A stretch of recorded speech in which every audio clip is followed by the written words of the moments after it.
जय श्री राम, जय संकट मोचन हनुमान। बाबा की कृपा सब पर बनी रहे। और इस महीने में, जेठ महीने में 8 मंगलवार का मौका हमें मिल रहा है। इतने शुभ दिन हैं, तो आज मैं भी जा रही हूँ बाबा का प्रसाद लेकर, गुड़ चने।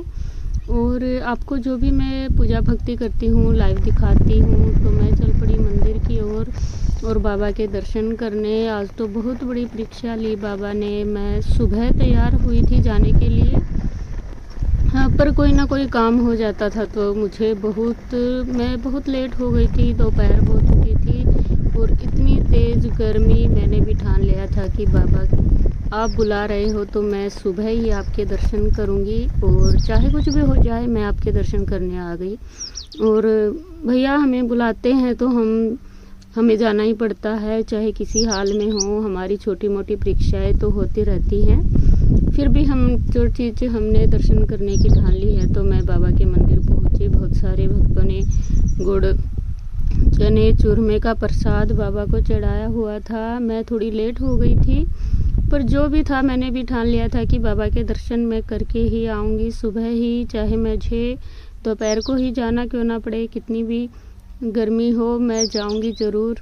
फिर मैं जाकर बाबा के दर्शन किए, पूजा भक्ति की, दीपक जलाया, धूप दीप करी और बाबा से बातें की, आशीर्वाद लिया। और आज एक मैं बहुत अच्छा उपाय बताऊंगी जो मैं भी बाबा के मंदिर से लेकर आई हूँ। एक ऐसी चीज़ है जो हमारी नज़र दोष घर में रक्षा के लिए बहुत अच्छा उपाय है। तो मैं आपको वीडियो में बने रहना ज़रूर बताऊंगी।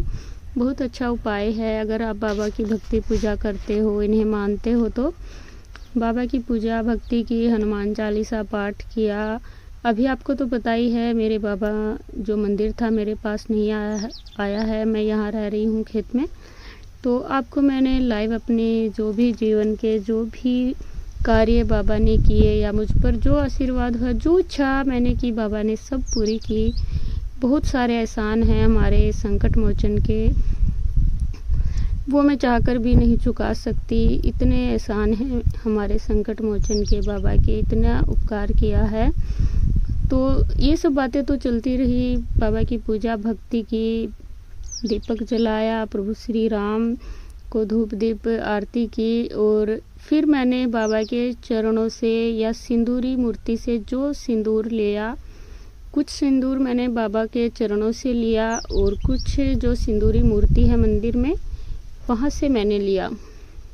और बाबा से आशीर्वाद लेते हुए उनसे अक्षमा, पूजा भक्ति में जो कोई कमी रह जाती है या मुझे टाइम नहीं मिल रहा, मैं इतनी पूजा भक्ति नहीं कर पाती हूँ, जो भी थी मैंने बाबा से आशीर्वाद भी मांगा और माफ़ी भी मांगी। जैसे भी जितना भी टाइम मुझे मिल रहा है पूजा भक्ति में कर रही हूँ, बाबा मेरी स्वीकार करना।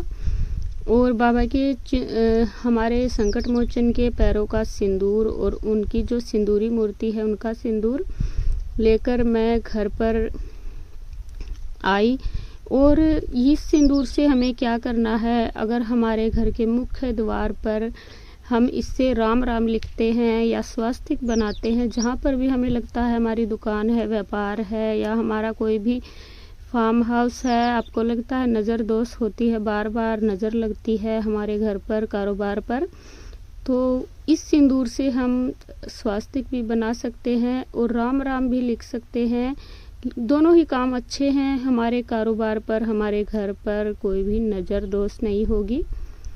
और ये उपाय बहुत ही अच्छा था। और बाबा को गुड़ चने का भोग लगाया, पूजा भक्ति की, मंदिर के चारों तरफ फेरी लगाई, हमारे शिव शंकर बाबा का आशीर्वाद लिया, गुरुजी का।